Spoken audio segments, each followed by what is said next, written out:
On Christmas Eve, I walked into the room where my husband planned to destroy me.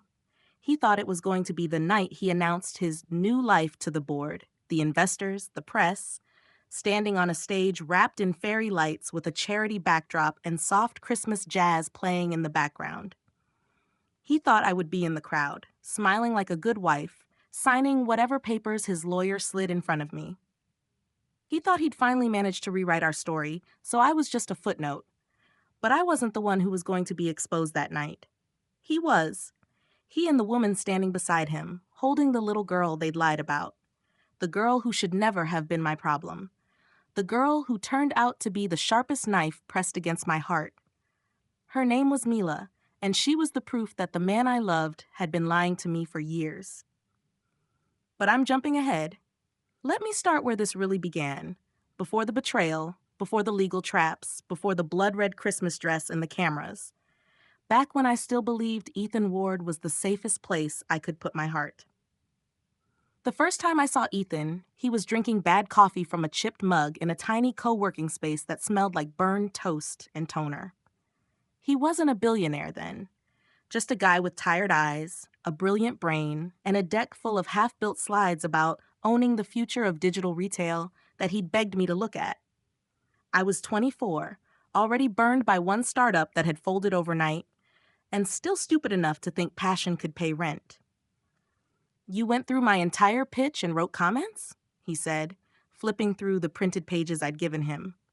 His hair was messy. His shirt was wrinkled. His voice was somewhere between impressed and stunned. "That's what 'I'll take a look' usually means," I said. "Not in this city," he said. "In this city, that means I'll skim the title and lie about it later." "Well," I shrugged, "I'm from Queens. We still read." He laughed, and it was softer than I expected, like he didn't get to do it often. "What do you think?" he asked. "About your company?" I blew out a breath. "I think your idea is good. I think your numbers are fantasy, and I think your logo looks like a dating app for ducks." He blinked. "Ducks?" "Don't ask," I said. "The point is, you need help." "From you," he said, not a question. "I'm a brand strategist," I said. "I can help you package this so investors don't run screaming, but I need equity. I'm done trading my life for free pizza and empty promises." He leaned back, studying me. Even then, those winter-colored eyes saw too much. "Is that a negotiation?" he asked. "Yeah," I said. "It is." He smiled. "Good," he said. "I like people who know what they're worth." I believed him. That was mistake number one. The next few years were a fever dream. Silverheart went from a name on a slide to a real thing. Offices, employees, clients, endless nights. We slept in the office sometimes, our heads propped against each other's shoulders.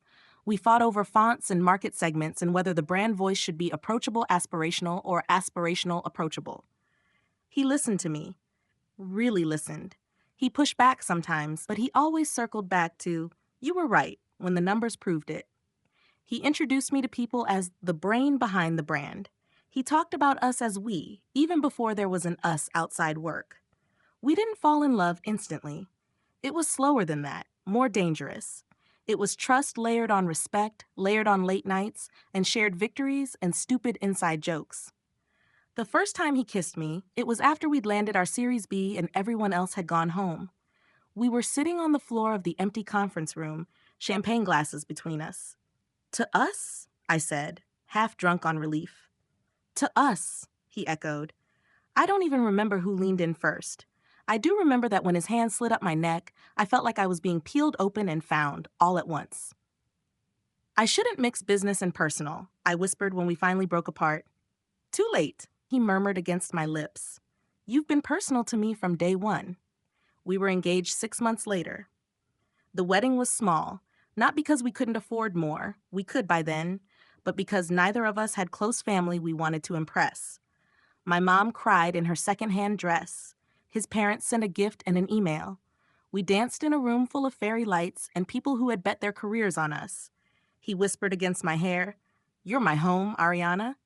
No matter what happens with this company, you and me, that's the real thing." "I believe you," I said.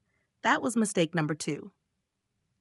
The first time he asked me to sign something for protection, we were in our kitchen, half unpacked boxes around us. We just moved into the penthouse. Floor-to-ceiling glass, city lights like confetti. It didn't feel like it belonged to me. He kept saying it did. "You need a lawyer to look at this," I said, flipping through the updated prenup, as he called it. "It's just estate planning," he said. "My lawyer drew it up.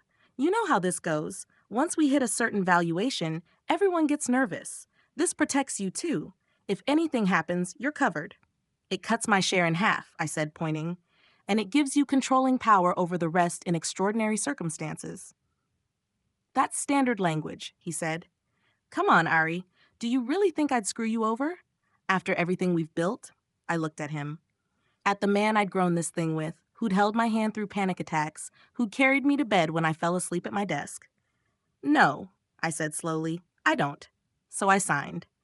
That was mistake number 3. Grace came into our lives 3 years into the marriage. By then, Silverheart was everywhere. Whenever some woman on the subway pulled out her phone to buy something, there was a chance our tech was sitting in the back end, quietly deciding what she saw. We needed a creative director, someone to turn our growing empire into a story. "They want Grace Monroe," our headhunter told us. "She's the name, the eye, the entire aesthetic behind about half the fashion campaigns you've been drooling over for years." "She's expensive," our CFO muttered. "She's worth it," Ethan said. He'd never even met her in person when he said that. When she walked into the boardroom for the first time, my ribs tightened. I hate that part. The part where the other woman walks in and she's exactly the kind of beautiful that makes you feel like you've been doing life wrong. Grace was all sharp lines and softness in strategic places. Flawless bob, red lipstick, a black dress that said, "I don't need your approval, but I'll take your budget." She shook Ethan's hand. Then she shook mine. Her grip was firm and warm. "I've heard so much about you," she said to me. "You're the spine of this brand." "Someone has to hold it up," I said, trying to sound breezy, not weirdly territorial. Her mouth curved. "Well," she said, "let's see what we can dress it in." I told myself the tightness in my chest was intimidation. Professional jealousy. Anything but the thing I didn't want to name. For the first 6 months, she was strictly business. We brainstormed. We argued. We built campaigns that made people cry over shipping confirmations. She always sat on Ethan's left in meetings. I'd sit on his right. Some days we were this neat, powerful triangle. Other days, I felt like someone had quietly erased my corner. "You okay?" Ethan asked once, after she'd left his office and the glass door clicked shut. "Yeah," I said. "She's amazing." "She is," he said, watching me carefully. "But she's not you." "Good answer," I said, trying to laugh. He cupped my face. "It's the truth," he said. "You're my wife. She's a contractor with good lighting." I wanted so badly to believe that was enough. The cracks didn't start big. They started with little things you could explain away if you wanted to. He started traveling more. At first, it was investor meetings, then conferences, then mysteriously vague offsites that somehow never included me, even though I was still officially chief brand officer. "Someone has to stay and run the ship," he'd say, kissing my forehead. "You're better at that than me." "You just don't like internal politics," I teased. He laughed. Guilty. Sometimes he came back from those trips tired in a new way, not just jet-lagged, hollow, raw around the eyes. "You good?" I'd ask. "Just the board," he'd say. "They want everything and nothing all at once." We started talking about kids. More accurately, I started talking, and he redirected like a politician. "I want them," he'd say. "Eventually, when things are more stable." "When is that exactly?" I asked. "Our valuation is north of $2 billion. We have 500 employees. We bought a building outright." "I grew up in chaos," he cut in. "My father's third bankruptcy happened when I was Mila's age." He didn't say Mila then. That came later. But I know now he was thinking it. "I don't want to bring a kid into my mess," he said. "This is our mess," I reminded him. He kissed my knuckles. "Exactly," he said. "I'd like a little less mess first." I let it go. Not because I didn't want kids. I did. Badly. But because I'd built my entire adult life on trusting him. Then came the first time I saw Mila. At the time, she was just the little girl. I was at the office on a Saturday because of course I was. The elevator doors opened and I heard a laugh, a high, tinkling sound that didn't belong on 23 floors of glass and steel. I followed it to Ethan's office. The door was half open. He was on the floor, in a t-shirt and jeans, Ty abandoned on the chair. Sitting next to him was a little girl with dark curls and a stuffed fox between her knees. She was coloring on a marketing printout. Grace was on the sofa scrolling through her phone. "Mom, look," the girl chirped. "I gave the lady a purple dress." I froze. "Mom," Grace glanced up. "Nice job, sweetheart." Ethan ruffled the girl's hair. "You're going to put us all out of a job," he said. His voice was soft, unarmored. I hadn't heard it like that since the days in the co-working space. I took a step back before either of them could see me. My heart was beating too fast, but I whispered to myself, "She's probably a cousin, a niece, a friend's kid. Don't be crazy."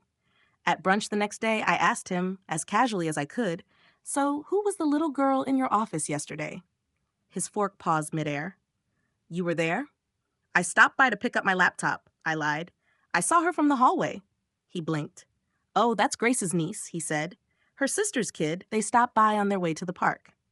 "Niece," I repeated. He met my eyes. "Why?" he asked. "No reason," I said. "She's cute." He smiled, tension leaving his shoulders. "Yeah," he said. "She is." I let it drop. That was mistake number 4. The first real alarm bell didn't ring in my chest. It rang in the office of our corporate counsel. "I don't like this," Lucas said, tapping the papers in front of us. "I'm just updating our marital trust," Ethan said easily. "Putting more of our holdings into it. Estate planning." Lucas looked at me. "Did you read the entire document?" he asked. "Yes," I said. I skimmed. It's similar to the last one, just some percentages changed."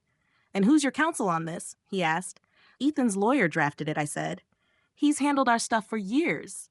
Lucas's jaw ticked. "His lawyer," he repeated. "Not yours." "It's the same difference," Ethan said. "We're on the same side." Lucas snorted softly. "That's not how conflict of interest works." I'd only known Lucas for a few months at that point. He'd come in as VP of strategy with a background in big consulting and a habit of diffusing tense meetings with dry one-liners. He was brilliant and annoyingly perceptive. He was also then still firmly on Ethan's team. "Walk me through it," I said, suddenly uneasy. "What's wrong with it?" Lucas met my gaze. "On its face, nothing," he said. "But the language here," he pointed, "gives Ethan sole discretion to move assets in the event of material concerns about the mental or emotional capacity of the other party." "The other party being me," I said. "It's boilerplate," Ethan said, impatience creeping in. "It's in half the high net worth prenups in Manhattan. It protects both of us." "It doesn't protect her," Lucas said. "It protects you against her." "That's not how I see it," Ethan said. "Then put her name in that clause too," Lucas replied. "Mutual power of attorney. If you're really on equal footing, make the paper match." Something flickered across Ethan's face. "That would complicate," he started. "Your ability to move assets without her sign-off later," Lucas finished. "Yeah, that's kind of the point." Ethan's eyes went cold. "Whose side are you on?" he asked. "I'm on the company's side," Lucas said. "And if the co-founder gets screwed over in a very public, very ugly divorce down the line, investors get nervous. So forgive me for trying to keep the playing field even now before anyone's at each other's throats." The air in the room tightened. "I would never screw her over," Ethan said quietly. I reached for his hand under the table. "I know," I said. "We're not at each other's throats." Lucas looked at our joined hands. For a second, something like sadness flickered in his eyes. Then it was gone. "Then you won't mind making it mutual," he said. Ethan stared at him, then at me. "It's not necessary," he said, "but if that's what it takes for you to be comfortable, fine, we'll redraft." He sounded like a man conceding in a negotiation he thought was beneath him. We left the office with a revised draft in the works. "Happy now?" Ethan asked me in the elevator. "Yes," I said. "Not because I think you'd ever do that. Just, I like that the paper agrees with what we say we are." "We are us," he said, kissing my temple. "Paper or not." I let the moment soothe me. What I didn't see then was the way his jaw clenched when I wasn't looking. The way his brain had already started working around this new obstacle. The first time he hit me, he didn't use his hands. He used my reality. It started small, a missing document, a meeting he said we'd discussed that I had no memory of, numbers moved in a spreadsheet I was sure I hadn't touched. "You must be tired," he'd say when I brought it up. "You've been working a lot." "I know what I saw," I'd insist. "Ari," he'd soften his voice, "you've been forgetting things. It's okay. We're under a lot of pressure, but you have to let me help." He started CC-eyeing my assistant on everything, so nothing falls through the cracks. He started sliding in comments at meetings. "Ariana, you remember this, right?" he'd say. "We talked about it last week." I'd frown, certain we hadn't. "I don't think." He'd give me that patient look. "You were half asleep. Maybe you don't remember the details. It's fine." People started glancing at me differently. Then came the doctor's appointment. "Just a checkup," he said. "You've been complaining of headaches. It doesn't hurt to see someone." He sat in the room with us while the doctor asked questions. "Any history of mental illness in the family?" she asked. "No," I said. "My father was intense," Ethan said, "but nothing diagnosed.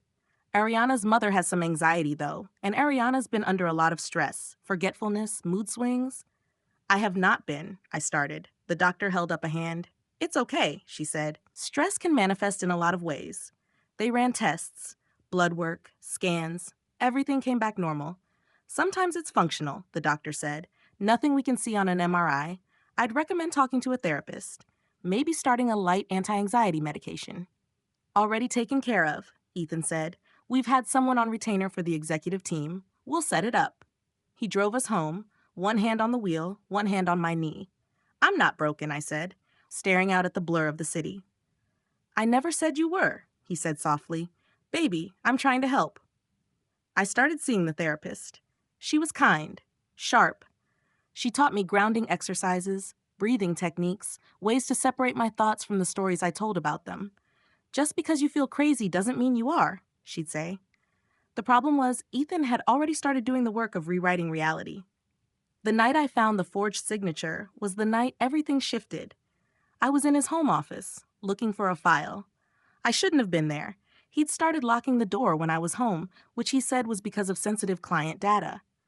He'd forgotten to lock it that night. The drawer I pulled open stuck halfway. I reached back, fingers brushing against something jammed there. An envelope. Thick. Marked with our trust's name. I shouldn't have opened it, but I did. Inside was a document I'd never seen before. A transfer of a chunk of my shares into a charitable vehicle I'd never heard of, with Ethan as trustee. It had my signature at the bottom. My signature. I sat down hard. No matter how long I stared at it, the loop on the A didn't look right. The flourish at the end of my last name was off. But to anyone else, it would look enough like mine. My vision tunneled. I took the papers to the bathroom, locked the door, and took photos of every page with my phone. My hands shook so much the first set was useless. I had to redo them. 2 hours later, I was sitting in Lucas's apartment, my phone on the table between us. "How sure are you that you didn't sign it?" he asked. "100%, I said. "I've never even heard of this foundation."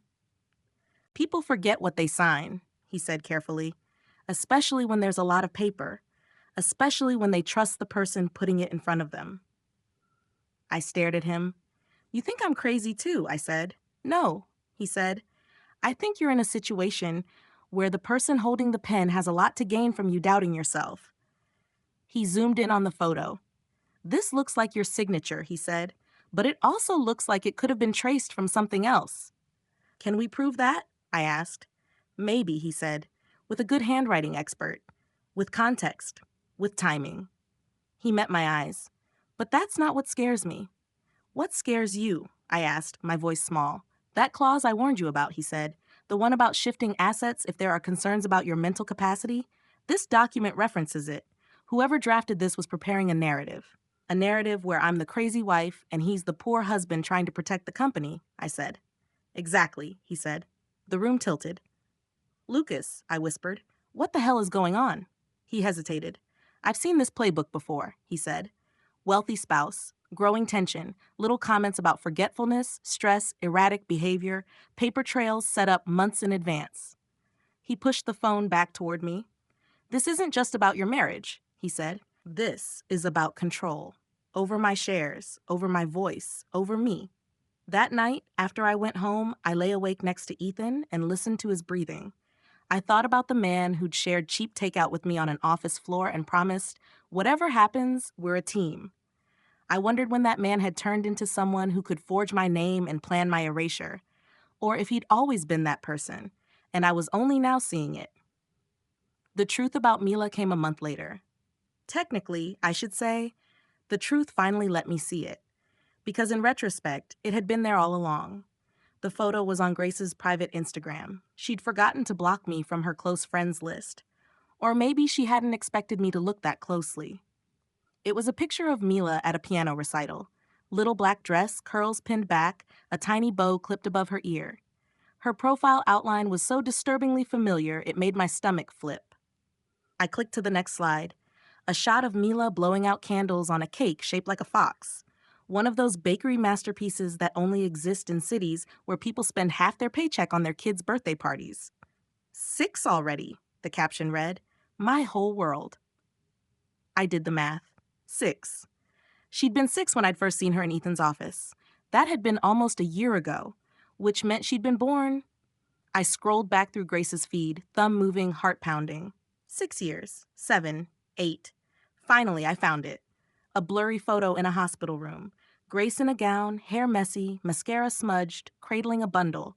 Only the corner of the baby's face was visible. The caption, "Welcome to the world, little star. You were not planned, but you are already so loved." The date, 8 months after our wedding.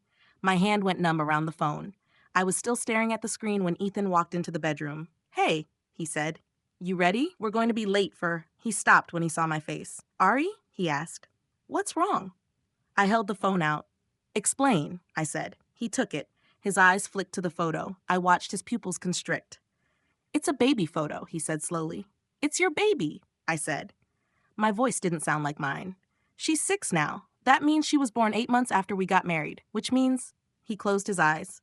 "Which means he'd conceived a child with Grace while we were still picking out thank you card designs." He sat down on the edge of the bed like his knees had given out. "It was one night," he said. "Before, when we were still figuring us out. I thought we weren't." "Don't," I said. "Don't you dare rewrite the timeline in front of me." He opened his eyes. "It was a mistake," he said. "Grace didn't tell me she was pregnant until months later. She didn't want to ruin things between us, as she put it." "And you just didn't think I deserved to know?" I asked. He scrubbed a hand over his face. "What should I have said?" he demanded. "Oh, by the way, right as we're getting married, my ex is expecting my kid?" You would have left. "Yes," I said. "I probably would have. And everything we built would have fallen apart," he said. "The company, the team, this life." "You mean your company," I said. "Your team, your life." He stood up. "This is our life," he said. "We built this together. I made a bad choice at the beginning. I tried to protect you from the fallout." "Protect me?" I laughed, sharp and humorless. "By lying to my face for 6 years? By parading that girl into our office and calling her Grace's niece?" "I never said niece," he said automatically. I stared at him. "Are you insane?" I whispered. "You did. I asked you at brunch. You looked me in the eye and said her sister's kid." He paused. "Just a second. Did I?" he said. "Are you sure?" Something inside me snapped. I grabbed the phone back, hands steady now. "Stop trying to gaslight me," I said. He flinched. "Ariana," he said, "I'm not your enemy." "Yes, you are," I said quietly. "You've been my enemy for a long time. I just didn't want to see it." He took a step toward me. "We can fix this," he said. "I'll tell you everything. We'll go to therapy. You forged my signature," I cut in, "on a trust that moves my shares out of my hands. You've been telling people I'm unstable. You knocked up your creative director and made me the crazy wife instead of just admitting you're the coward who couldn't own his mess." His face went white. "Who told you about the trust?" he asked. I stared at him. "That's your question," I said. "Not I'm sorry, not let me try to explain, just who ratted me out?" His mouth tightened. "You're not thinking clearly," he said. "You're hurting. You're emotional." "I'm very clear," I said. "Clearer than I've been in months." I grabbed my bag, my coat, my phone. "Where are you going?" he asked. "To get some air," I said. "To remember what my life felt like before I gave you the keys to it." He followed me down the hall. "We're hosting investors tonight," he said. "We have events lined up through Christmas. This is not the time to..." I stopped so abruptly he almost ran into me. "Oh, there it is," I said. "The real priority, the optics, the calendar." "Ariana," he said, "be reasonable." "I've been reasonable for 6 years," I said. "I've been respectful, supportive, accommodating. I swallowed my doubts. I trusted you." I opened the front door. "Don't confuse finally standing up for myself with being unreasonable," I said. Merry early Christmas, Ethan. The door clicked shut behind me. The thing about having your whole world pulled out from under you is that you can either fall with it or you can grab onto whatever's left and drag yourself up. I dragged. For a while it was ugly. I cried. A lot. In the shower, on the subway, in Lucas's office, where he sat and handed me tissues and didn't say, "I told you so," even though he could have. We're past the point of hoping he'll wake up one day and decide to be a different man, Lucas said finally. We're at the point where we have to accept who he is and decide what you're going to do about it. What do? I whispered. He's already stacking the deck. The therapist, the doctor, the paperwork. On the outside, it all looks like he's the worried husband and I'm the one coming apart. Then we flip the table, Lucas said. Great metaphor, I said weakly. Less great legally. We do it legally, he said. We stop reacting to his game and start playing our own. Quietly, carefully, no sudden moves that make his unstable narrative easier. Meaning? I asked. Meaning you smile and nod and go to your appointments and work on your marriage, he said. And behind the scenes, we gather every piece of evidence we can find. Evidence of what? I said. Of his pattern, Lucas said. The forged documents, the hidden child, the affair with an employee, the attempts to sideline you from decisions, the efforts to paint you as mentally unfit. He held up a finger for each. This isn't just a messy divorce waiting to happen, he said. This is potential fraud, potential breach of fiduciary duty to the company. The board will care about that, even if they don't care about your heart. Something cold and sharp settled at the base of my spine. I hate this, I said. I know, he said, but we either do this now while you still have leverage, or you wait until he files to have you declared unfit and you battle this from a hospital or some bullshit retreat he ships you off to. It sounded dramatic. So had the idea that my husband had forged my signature. Turned out that was real too. Why are you helping me? I asked quietly. He exhaled. Because it's right, he said. Because I've watched you hold this company together while everyone praised him for it. Because you're my friend. He paused. And, he added, because I can't stand men like him getting away with this crap. We worked in secret. I started forwarding my email to a secure account. Lucas put me in touch with a forensic accountant who went through our assets with surgical precision. We found more. Smaller transfers. Quiet movements between shell entities. All within the realm of explainable if you wanted to believe he had pure motives. We found a folder in a shared drive labeled Executive Risk Mitigation, full of memos about optics around Ariana's recent stress and contingency plans in the event of a public breakdown. We found an internal email from Ethan to the head of HR. Start documenting any concerning behavior you see from Ariana. I'm worried. Just want to make sure we have a record, in case. In case. In case of what? In case he needed it. The therapist, when I told her pieces of this, careful, always careful, said, "You're not crazy, but you are in a situation where someone benefits from you looking that way." Then why does it still feel like I'm losing my mind? I asked. Because you loved him, she said simply. Because your brain is trying to hold two truths that don't fit, that he was once good to you, and that he is now trying to harm you. That gap hurts. How do I fix it? I whispered. You don't fix him, she said. You fix your relationship with the truth. The truth was that my marriage was a war I hadn't realized I was in. The truth was that Ethan and Grace had built a life that didn't include me, even while using me as a shield, a brand, a legal fortress. The truth was that I wasn't just going to divorce a man. I was going to take on a CEO who was very used to getting his way. And if I was going to do that, I needed more than pain. I needed a plan. The plan crystallized on a gray November morning, in a conference room with a view of the river. The board was discussing our annual holiday gala. We're going to live stream parts of it this year, our PR lead said. Tie it into the charity partner, put a more human face on leadership. Great, Ethan said with his practiced CEO smile. We could all use a little good press to close out Q4. Grace sat 2 seats down, flipping through the deck on her tablet. Our eyes met for half a second. She looked away first. Her expression gave nothing away, but her hand tightened around her glass of water. And Ariana, of course, will be involved, the PR lead said, turning to me. You're still the best storyteller in this building. The old me would have smiled and made a self-deprecating joke. The new me picked up my pen, tapped it against my notepad, and said, "Actually, I'd like to take a more active role this year, if no one objects." Ethan's head turned toward me. "Active how?" he asked. "I'll handle the core speech," I said. The reflection on the year. The segment about values, about what we stand for as a company. It was the perfect place to embed my message, when I chose to blow this up. "Our investors will be there," Ethan said. "So will the press. This is a delicate time, Ariana. We don't want to risk." "Risk what?" I asked. "Telling the truth? Sharing the story behind the glossy numbers?" He gave me a warning look. "The gala is about the charity," he said. "About giving back. We have a script that works. We don't need to improvise." "It won't be improvisation," I said. "I'll clear it with PR, with legal if you want."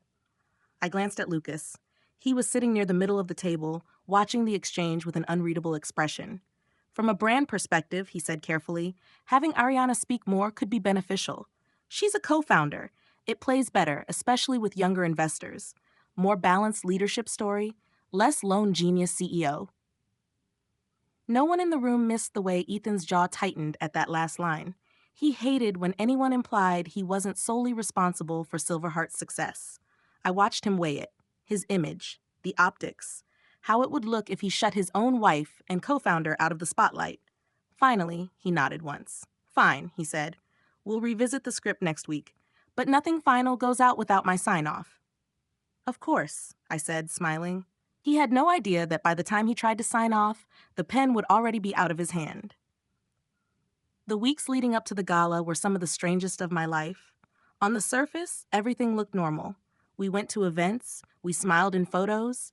He put his hand on my back in front of reporters and called me my brilliant wife.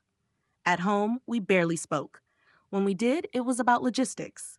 "Therapy at 3 on Thursday," he'd say. "Don't cancel, it looks bad." "We need to talk to the architect about the house in the Hamptons," I'd say. "They're waiting on you." He started coming home later. I stopped asking why. Meanwhile, the plan deepened. Lucas and I met in quiet corners, in parked cars, on long strategy calls that were really just us mapping out how to knock over a giant without getting crushed. We cataloged every document, every email, every slip. We worked with a discreet PI who confirmed what I already knew but needed on paper.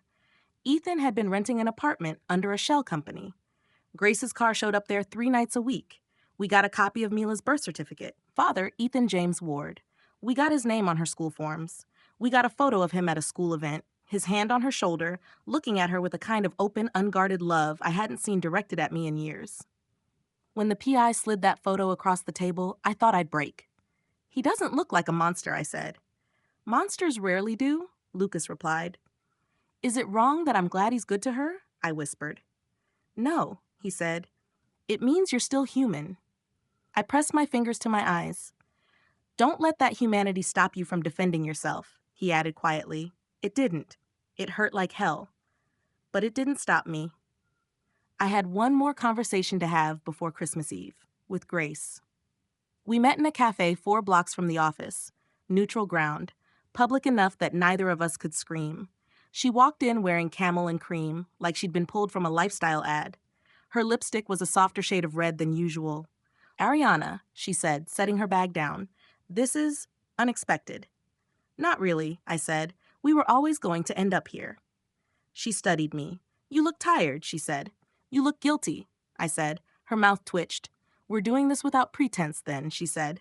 "I don't have the energy for pretense anymore," I said. We ordered coffee we barely touched. "You knew he was married," I said. "Not a question." "I met him at your launch party," she said. "You were wearing the green dress. Everyone was staring at you. He couldn't stop." "So you decided—" "What?" I asked. "That you wanted that? That you could do better?" "I decided he was a man who understood ambition," she said.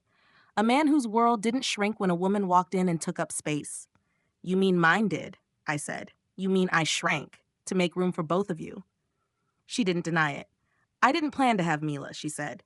"I also didn't plan to have my whole career tied to a man who thought pretending she didn't exist was a viable strategy." "You helped him erase me on paper," I said. "You sat in meetings where he questioned my stability. You watched him rewrite history, and you held his coat." "You think you're the only one he rewrote?" she asked, her voice suddenly sharp. You think he told me the truth? About you? About the company? About anything? I blinked. He told me, she said, that you didn't want kids, that you were obsessed with work, that you'd made peace with the fact that you two were partners in business, not in life. That's bullshit, I said. I know that now, she said. I didn't know it then. We sat in silence for a moment.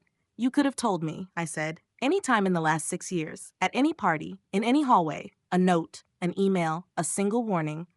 She looked down at her hands. For the first time, I saw a crack in the armor.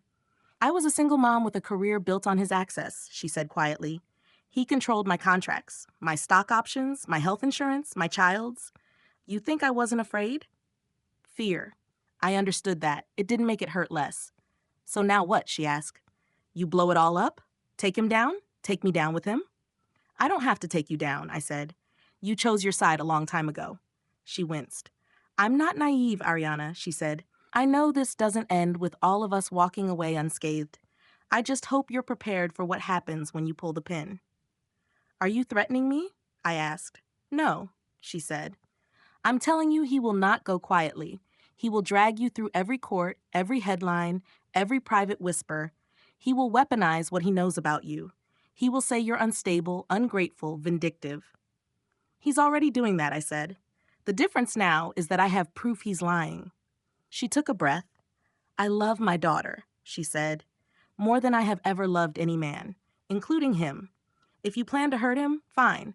Just don't make Mila collateral damage. It was the first time she'd said anything that sounded like a plea. It's not my job to protect his child from the consequences of his actions, I said. But I'm not a monster. I'm not going to put her face on a screen and scream, look what they did. I leaned forward. That's his job, I added. He's the one who chose to build two lives on top of each other. I'm just done holding the bottom one up. She nodded, slowly. Then I guess I'll see you on Christmas Eve, she said. Yeah, I said. I guess you will. The gala was at a hotel ballroom with ceilings high enough to make you feel small, even if you were rich. The theme was winter light, white branches, soft gold candles, tables draped in linen that cost more than my first month's rent. I wore black. Everyone else was in red, green, metallics. I moved through the room like a shadow. Smile, Ethan murmured in my ear as the first photographer approached. We can still salvage this. Smile for what? I asked. The cameras? The investors? Your conscience? He tightened his grip on my waist. For the company we built, he said. Don't you dare make a scene tonight. Or what? I asked, turning my head to look at him. You'll have me dragged out? Sedated? Put in a clinic until the paperwork clears? His fingers dug into my side. I don't want to hurt you, he said, low. I want to protect what we created from your emotions. Too late, I said. You already hurt me. The only question is who else finds out. He glanced around, jaw tight. We'll talk later, he said, after my speech. Our speech, I said. He gave me a thin smile. Sure, he said. He still thought he held the script. That was almost funny. Time is weird on nights like that. Some moments burned in my memory in high definition. The tinkling of ice in glasses, the murmur of expensive perfume and ambition, the way cameras flashed when Ethan moved like they were turned on by his presence alone. Other parts blur. A swirl of faces, hands, voices asking how I was, telling me I looked fantastic, congratulating me on another incredible year. I saw Lucas across the room, near the back. No tux, just a dark suit and a tie slightly askew. He lifted his glass in a small, private salute. You can still walk away. A tiny voice whispered inside me. You can confront him in private. Get your lawyers. Keep this quiet. But then I saw Grace. She was by the stage, talking to our PR lead. Her dress was dark green, her hair perfectly smooth. She looked every inch the powerful creative mind next to the powerful CEO. And beside her, half hidden by her skirt, was a little girl in a white dress with silver stars. Mila looked overwhelmed. Her hand clutched Grace's, her eyes huge as she took in the crowd. When she saw Ethan across the room, her whole face lit up. Daddy, she called, high and bright, heads turned. Not everyone heard. The band was loud, people were laughing, but I did, and so did he. He hesitated for a fraction of a second. Then he plastered on a charming grin and walked toward them. He crouched down, hugged her quickly, whispered something in her ear. She giggled, clung to his neck. I watched his hand on her back. That same hand had rested on my stomach the night I cried because the fertility clinic had called with another, not this time result. "I'm sorry," he'd murmured then. "We'll get there, I promise." Now he stood, smoothed his suit, and kissed Grace on the cheek. It was fast, polite, just friendly enough. If you didn't know what you were looking at, you could miss it. I knew exactly what I was looking at, and I was done missing anything. "Ladies and gentlemen," the MC said, tapping the microphone, "if you could take your seats, we're about to begin." People shuffled to their tables.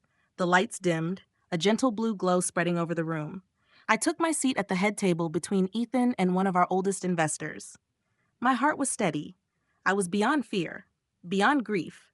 What lived in me now was something colder, cleaner, resolve. Ethan went first. He was good. He always was. He thanked the guests, the partners, the employees. He told a polished version of our origin story that had been fact-checked and focus grouped. "We started Silverheart with 2 laptops and a fridge full of energy drinks," he said, to polite laughter. "Now we power millions of transactions a day.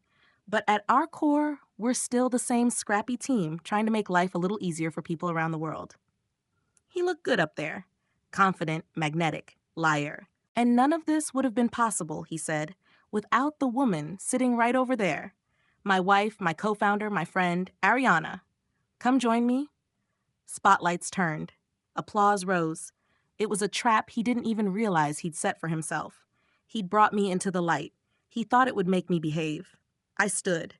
My heels clicked against the polished floor as I walked up to the stage. He kissed my cheek as he handed me the microphone. "Keep it short," he murmured. "And stick to the script." "Of course," I said. I turned to face the room. Hundreds of faces. Some I knew. Some I'd only ever seen in the gloss of business magazines. Behind them in the shadows, cameras. Phones.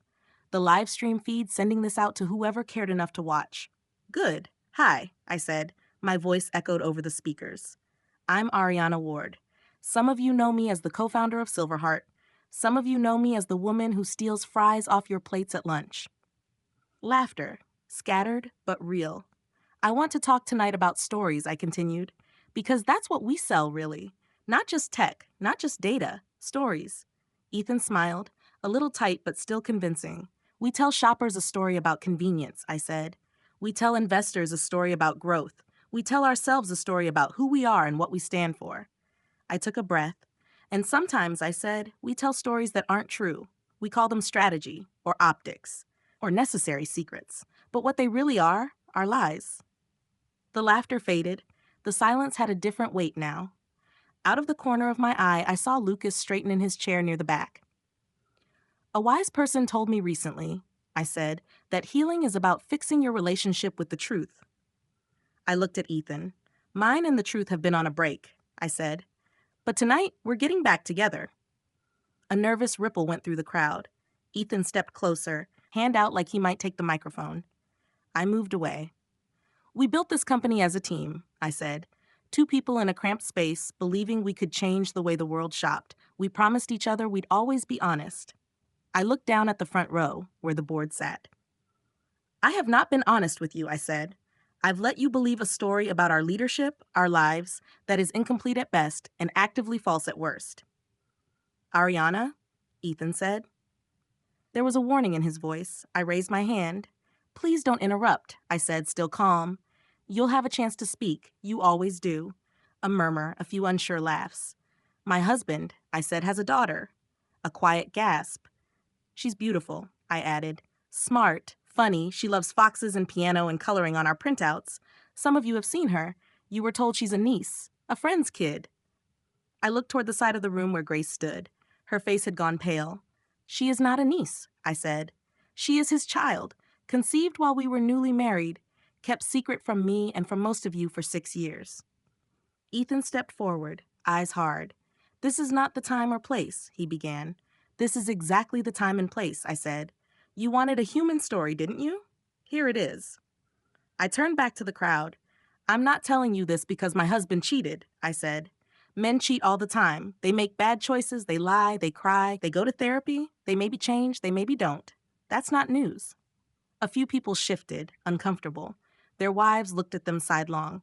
"I'm telling you this," I continued, "because my husband is not just a man. He is the CEO of this company. He is a fiduciary. He is entrusted with your money, your confidence, your brand. And while he was lying to his wife about his child, he was also lying to you. I nodded toward the technical crew. Can we put the first slide up? I asked. They glanced at Ethan. He stared at me, jaw clenched. He didn't say no. The screen behind us lit up. It wasn't a slide from the approved deck. It was a scanned document, a trust transfer form, my forged signature at the bottom. Some months ago, I said, I found this in my husband's office. It transfers a large chunk of my shares into a charitable foundation I'd never heard of. It bears my name, my signature. I zoomed in on the signature section. Only thing is, I said, I never signed it. A hush fell. People leaned forward. I brought this to our legal team, I said. We've had it examined. We've compared it to my actual signatures. We've pulled the metadata, the timestamps, the IP logs from the DocuSign server it supposedly came from. I looked at the board. I have, in short, done what the CEO should have done before moving founder equity around like pieces on a board, I said. I have done due diligence on my own husband. Ethan's face was blank now, the dangerous kind of blank. Those documents are under review, I said. So is a pattern of behavior, internal emails suggesting I am unstable, memos about containing reputational risk in the event of my breakdown, clauses added to trusts that would give him sole control over my assets if he could make a case that I was unwell. I looked out at the room. I've had stress, I said, letting my voice shake for the first time. I've had headaches. I've forgotten things. I've cried in bathrooms. Do you know why? Silence.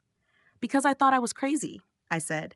Because the man I loved was telling me one thing while living another life 10 minutes away. Because he was telling my colleagues to watch me, to document me, to question me. I swallowed. I am not crazy, I said. I am not unstable. I am furious. I am grieving. And I am done protecting a man who has been building a case against me while smiling for the cameras. A few people clapped. It was scattered, but it was there. Security, Ethan said into his mic, voice low. Turn this off. No one moved.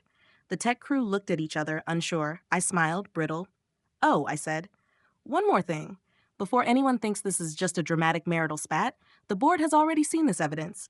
So have our outside counsel. They received a full packet this afternoon. I glanced at my watch.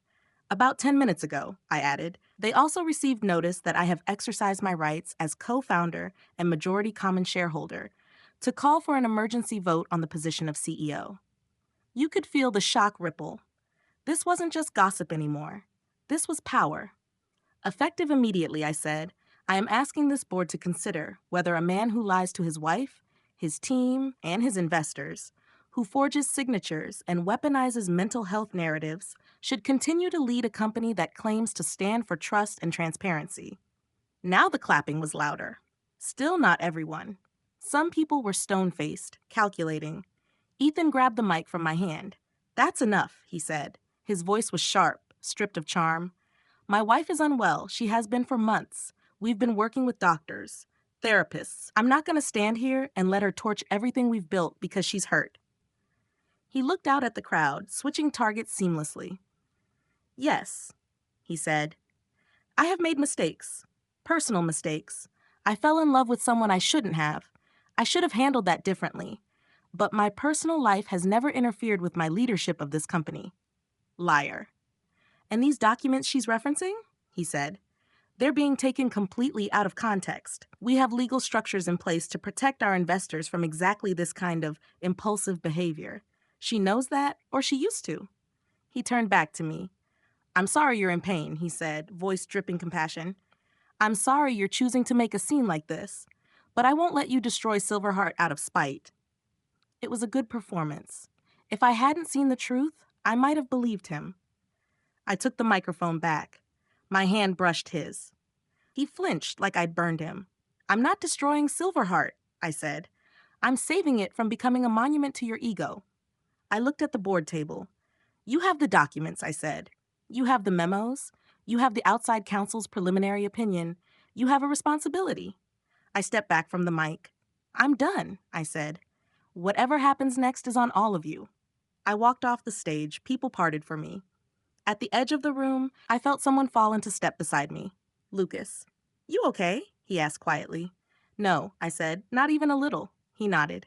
Good, he said, means you're still telling yourself the truth. Behind us, voices rose. Some angry, some shocked, a lot of them scared. Ethan called my name once. I didn't turn around. I was halfway to the side exit when a small hand tugged at my dress. I looked down. Mila? Up close, the resemblance was even worse. Those eyes, those lashes, that little crease between her brows. Are you mad at Daddy? She asked. My throat closed. I crouched down, so we were at eye level. I'm mad at Daddy, I said. But it's not your fault. She chewed her lip. He looked mad, she said. Mommy looked scared. Everybody looked at you. I know, I said. Sometimes grown-ups have big fights. They say things in front of other people that they should have said a long time ago in private. It's complicated.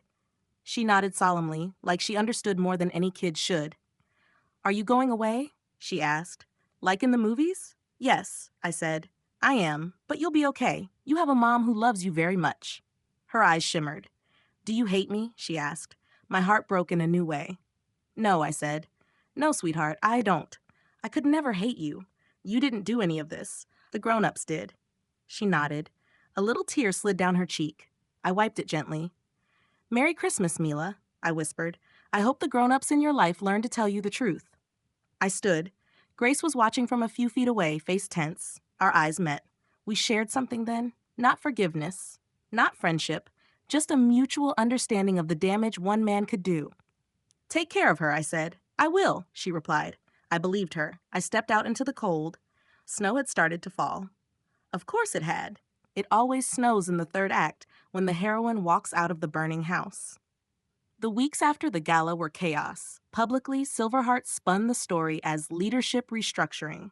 The board announced an independent investigation into allegations regarding governance and conduct. Ethan voluntarily stepped aside during the review. Privately, it was a knife fight. He called me. He emailed. He had his lawyer send letters full of fire and venom. He claimed I'd violated fiduciary duty by revealing confidential documents. He claimed I'd slandered him. He threatened to sue me into oblivion. He also, in the same breath, sent messages saying, we can fix this. Don't let them turn us against each other. Remember what we had. Abusers are always good at playing both arsonist and firefighter. My lawyer, not his, handled the correspondence. Lucas handled most of the board drama. We didn't talk about feelings. We talked about strategy, paperwork, votes. The investigation backed up everything I'd said, the forged signatures, the hidden entities, the memos about my instability. It also uncovered other things I hadn't even known about. Quiet kickbacks disguised as consulting fees, inappropriate use of company funds for offsites that were actually romantic getaways. In the end, they had no choice. The board voted. Ethan was removed as CEO. He kept a minority stake. He lost control, so did Grace. She stepped down as creative director to focus on her family. I stepped down too. Not because they forced me, because I chose to. I can't spend the rest of my life babysitting a company tied to his name, I told my lawyer, or fighting off his shadow in every meeting. What will you do instead? She asked. I'll figure it out, I said. I built one thing from scratch. I can build another. We negotiated a settlement. I kept my shares. I kept the apartment. I kept my name on the origin story. He kept his guilt. He kept his lawyers. He kept his daughter. We haven't spoken since mediation. I don't plan to. A year later, on Christmas Eve, I stood in my own kitchen, stirring cocoa on the stove. No ballrooms, no speeches, no cameras, just my mom humming off-key in the living room and the faint glow of the city through my windows. My phone buzzed. Lucas, I'm downstairs with something that may or may not be a fire hazard. I smiled. Come up, I texted back. He appeared a few minutes later, carrying a small, lopsided Christmas tree. You said you didn't want a big one, he said, slightly out of breath. So I got you the runt. It's perfect, I said. Of course it is, my mom called from the couch. I raised my daughter to love underdogs. We set the tree up in the corner. My mom took pictures. Lucas cursed quietly at the tangled lights. Remember when you two used to work until midnight on Christmas Eve? She said. Now look at you, tree wranglers. Progress, Lucas said. He glanced at me. You okay? He asked softly when my mom went to get more ornaments. Yes, I said. And no, but more yes than last year. He nodded. You were incredible, he said suddenly. At what? I asked. At surviving him, he said. At calling him out. At refusing to disappear, even when he tried to write you out of your own story. I nearly did disappear, I said. If you hadn't shown me the paper, if I hadn't found that trust. I did my job, he said. You did the hard part. We decorated in companionable silence for a while. At some point, my mom turned on the TV. A cheesy Christmas movie flickered in the background. Do you ever regret it? Lucas asked quietly. Regret what? I asked. The way you did it, he said. The public part, the stage, the whole dramatic reveal. I thought about it. Yes and no, I said. Sometimes I wish I'd never had to stand up there and bleed in public. Sometimes I wish I'd left quietly, taken my settlement, and let him rot from the inside out. So why didn't you? He asked. Because men like him survive in the quiet, I said. They thrive on the shadows, on people not connecting the dots. Me burning it down in the light was the only way to make sure he couldn't do it again to someone else. I hung a small silver fox ornament on a branch.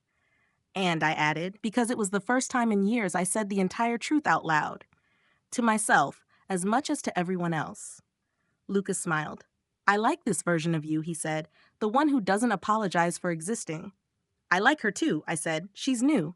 He hesitated. Can I say something dangerous? He asked. Is it going to ruin Christmas? I asked. Probably not, he said, but it might make it different. Go ahead, I said. He took a breath. I love you, he said simply, not just as the woman I tried to help not get screwed over. Not just as the friend who sends me unhinged memes at 2 a.m. I love you as the person who walked out of that ballroom and didn't look back. As the person who decided she was worth more than someone else's lies. My heart did that terrified, excited flip. Are you sure? I asked. You're not just in love with the case study? He laughed. Positive, he said. I've seen you in sweatpants eating cereal for dinner and ranting about fonts. I've seen you cry until your face blotched and you snored on my couch. I know exactly how unromantic the reality is. I snorted. Wow, I said. You really know how to sweep a girl off her feet. I'm trying to be honest, he said. That's our thing now, right? Honesty. I looked at him. At the man who'd sat beside me in court, who'd never treated me like I was broken, who'd never tried to rewrite my memory when it didn't match his story. I thought about fear, about the part of me that kept waiting for the other shoe to drop. She's still in there, you know, I said. The girl who thought being chosen by a powerful man meant she mattered. I know, he said, and I'm not here to replace him or to fix her. I'm just here, if you want me. I stepped closer. You sure you can handle a woman who likes flipping tables? I asked. Only way I like them, he said. I kissed him. It wasn't desperate. It wasn't about erasing anything. It was soft, warm, present. When we broke apart, my mom whooped from the couch. Finally, she yelled. Took you long enough. Subtle, I muttered. Runs in the family, Lucas said. We laughed. The tree lights glowed. Outside, the city moved on, oblivious. Somewhere, Ethan was probably sitting in a different ballroom, giving a different speech, trying to convince a different crowd he was still the hero of his story. He can have it. I don't want that story anymore. This is mine. Once upon a time, a woman married a man who lied to her. He lied so well he almost stole her life. Almost. On a cold Christmas Eve, she walked onto a stage and lit a match to the story he'd written for her. It burned. It hurt. It also cleared the ground for something new. She learned that being loved is not the same as being safe, that forgiveness is not the same as access, that you can walk away from a life that looks perfect to everyone else and still be okay, better than okay, free. If you're standing in the doorway of your own burning house right now, wondering if you're crazy, wondering if you're asking for too much, wondering if it would be easier to go back inside and pretend the smoke is incense, this is your sign. You're not crazy. You're not asking for too much. You're just finally ready to tell yourself the truth. And that's the bravest kind of love story there is.